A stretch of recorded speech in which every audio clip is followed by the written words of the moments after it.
everyone, and forgive me for sounding more like a nightclub singer this evening, but I think it's early spring allergies. We're in the party business. I think it's the backbone of our business. We're the business of making people happy, and it's really about creating authentic experiences. I am madly, passionately in love with what I do. I wake up every morning excited to work with the team of people that I work with. What's in the future for us, some interesting things. I'm now starting to work as a creative director in a bunch of different arenas. We work with real estate developers to create extraordinary luxury amenities so that instead of selling cost per square foot, they're actually selling an aspirational lifestyle that people get to tune into. We just launched a new company called Food Inc., Food of Overwhelming Distinction, which is a very interesting catering company where we work with iconic chefs in taking what they know and bringing them to your home, your event, or one of the real estate projects that we're working in.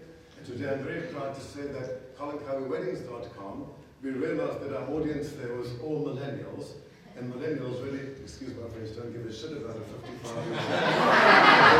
They have got to do, they're not interested in anything. So we just renamed it Wolfie.com, and I've now got young millennial editors speaking to millennial brides. And I think it's a fun, new, exciting venture for us. Check it out. I'm very excited to be here and happy to be part of this wonderful panel. Thank you. Well, first of all, I think luxury has become a very misunderstood word. I think luxury has lost its luster. You know, luxury used to be that little orange box that we used to love to get. But I don't find anything luxurious about an orange box that I can now find in an airport. You know? Or a Dolce & Gabbana. You know, you can go and buy a suit or a jacket for $5,000 or $6,000, but they make 100 of them. There's a chances are you're going to walk into an event and someone else might be wearing the jacket. That's not luxury. I think luxury in that demeanor has really lost its luster. I think for me, luxury is about creating bespoke experiences. I think Maya Angelou said it best. People forget what you say, people forget what you do, but no one will ever forget how you make them feel. And in our business, we look at what can we do to create authentic experiences. And I think that comes from looking at what is the DNA of that particular person and how do you seduce them with what you smell, touch, taste, see, and hear. And that's affected whether it's morning, noon, or night, spring, summer, winter, or fall. So you really get to create something that's totally, utterly, uniquely bespoke for that particular moment only.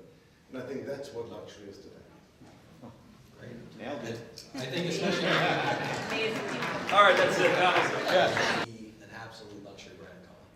You know, I agree with everyone here. I think I have my shot of tequila. That you know, luxury has been very diluted. A lot of it has lost its luster. And I agree with you completely. I think the next version of where we're headed, we've come from the genre where everyone is trying to be everything to everyone. You know, look at Ralph Lauren, had 20 different segments of the brand, started the Roby brand, and all of a sudden the public decided, I'm not going to accept this anymore. And so they're dealing with their issues. And I think the great style comes from ruthless editing. You know, we don't need more product out there. And I won't use the word curation, but we need great editing. And I think that's how we get to tell the story. And I think where we're headed now is, I think the future is about niche. Luxury is about niche. It's about accessibility. It's about not everybody having access to everything. And it's exclusive. Exclusivity. So, and I think the word no is going to become a very prevalent word, synonymous with luxury. It doesn't have access to absolutely everybody who's out there. And when you look at it, at the end of the day, in our business, I think a big thing that's going to become important in the luxury world is privacy. You know? For us, luxury at an event, you know, there's a limit to how much Dom Perignon you can serve. You have more than one waiter per person. I think Brian and everyone else in this room, we've all figured out every bit and whistle how to make the greatest experience. But I think a big form of luxury moving forward is going to be privacy. I mean, there's so many people who live completely open lives, whether it might be Instagram, this, that, or the next thing. But I think the true people who really understand luxury are those people who want to live below the radar. They don't want Facebook pages. They don't want to be on Instagram pages. They don't want someone to photograph them at a party when they've got 3 homes. They don't want their friends in Seattle. No, they're entertaining when they're in New York City. So what we're doing in a lot of our events, we are opting for guests to either leave their cell phones behind or check their cell phones at the door. Because it's interesting, I mean, personally, I had some crazy parties 20 years ago that I could never even think of having now. I couldn't end up in jail. We can't do that shit anymore. Those pictures are somewhere. We got to find those pictures.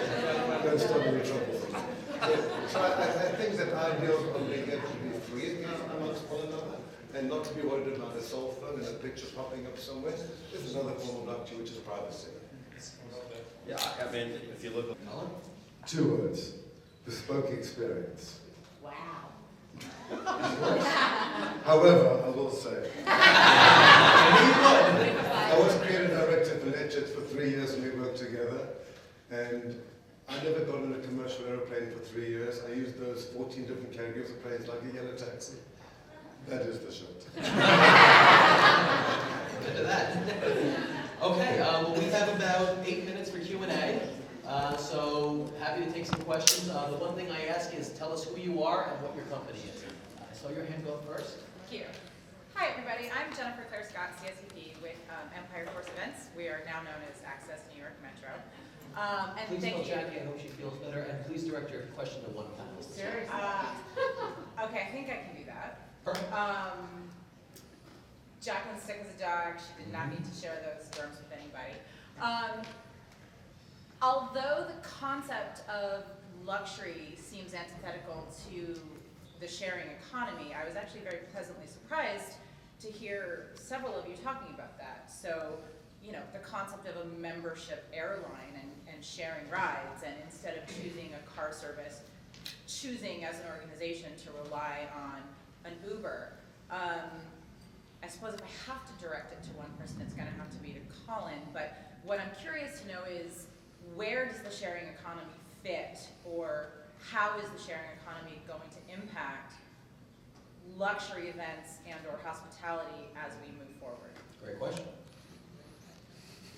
I think it's about access. You know, and what is one of the biggest trends we're seeing in socializing today? It's the popping up of all these private clubs. So we were just talking about a few minutes ago, saying not everything is being available to everyone. You know, the Soho House is arguably probably the most prolific social club in the world today. And I've been to the one in Istanbul, the one in Berlin, the one in London, Los Angeles. They're amazing. They do it better than anywhere else. I think people want, excuse me, I think people want community, and they want things that are not accessible to everybody else. Well, Yes. I'm Bradley. I'm currently an independent contractor. I used to work at the New Amsterdam Theater organizing events for Disney on Broadway. My question is for you, Colin, because you talked about privacy and how you view privacy as being integral to luxury.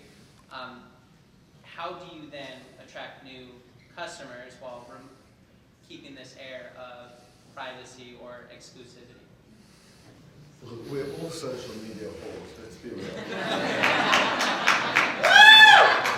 Am I right? Everybody's looking about how can I grow my Instagram, how can I grow my digital footprint? Because you know, there was a time when I used to get paid really big fees to do speaking engagements, and it's because of my work on Oprah and things that I've done in the past. And all of a sudden, I came across a digital marketing agency. With that following, you can get $10,000. We used to get $100,000 before. So I think the world, the playing field has changed completely. So I think all of us use social media to promote our businesses. But how we operate our business is very different. We don't talk about our customers. Many of us, of our high-profile clients, are given a pseudonym. We have no social media at those parties and events. So it's kind of a two-edged sword in a way. In one way, you want the whole world to know about you, so we use social media in all those formats and all those platforms to promote ourselves and to put ourselves out there and to come up with a unique message that hopefully will set us apart from everybody else. But at the end of the day, we fiercely protect the privacy of our clients and our customers. If I can just add to that, I think one of the things with technology that allows you to do what you're speaking about, controlling privacy and exclusivity, is because you have so much control of what technology can do, you can pinpoint that single person based off of an action. So it's no longer having to communicate to a broad group of individuals. You can talk to this person right here when you want to and how you want to. So you have the ability to get into their, their living room, their bedroom, their bathroom very easily, and you can keep it a one-way dialogue. Right. Actually, we came in right on time. Michael, Garrett, and Colin, thank you guys. It's been an absolute treat sitting over with you. Thank you all for joining us. Please feel free to rush the stage.